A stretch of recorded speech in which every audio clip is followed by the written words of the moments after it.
25% of greenhouse gases. That is not an example for good. And we use 22 million barrels of oil a day. Way more than anybody else on the planet. So how do we change it? First of all, everyone needs to understand what an emergency this is. I mean, if we don't do something about this, we're going to have a huge problem.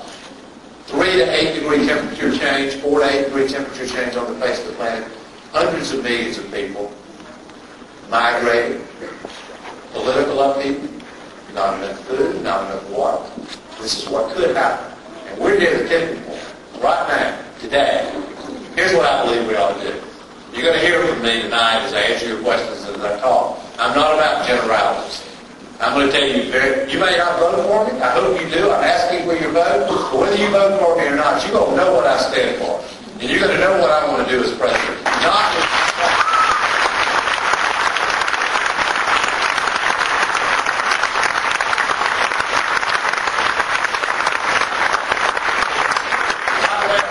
I should have told you, this international effort to make primary school available, $3 to $4 billion a year. That's what it would cost America. That's the cost involved. Now back to this. Here's what I think. I think we ought to cap carbon dioxide emissions in America.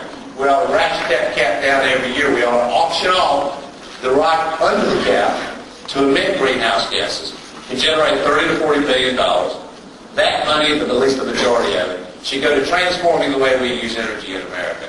It ought to go to national investment in clean, alternative, renewable sources of energy, wind, solar, biofuels. On top of that, we ought to invest in clean coal technology, carbon sequestration. At least $1 billion ought to go to that. Because we're going to use coal in America for the next several decades. It's not going away.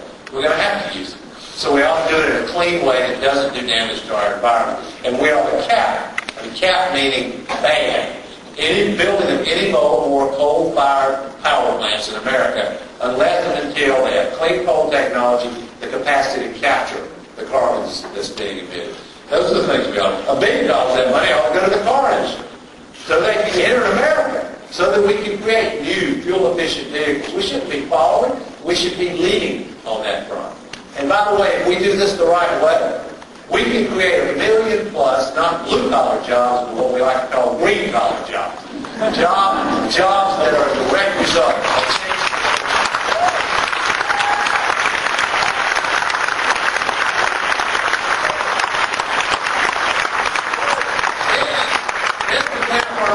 We can go to China and India, the developing world, and say, all right, here's the bargain. We'll make this technology available to you, but you're going to have to stop doing what you're doing now. They're building more than one coal-fired power plant a week in China.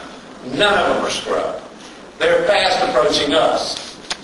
But we can bring them in line, and we see have greater potential for bringing them in line if we clean up our own house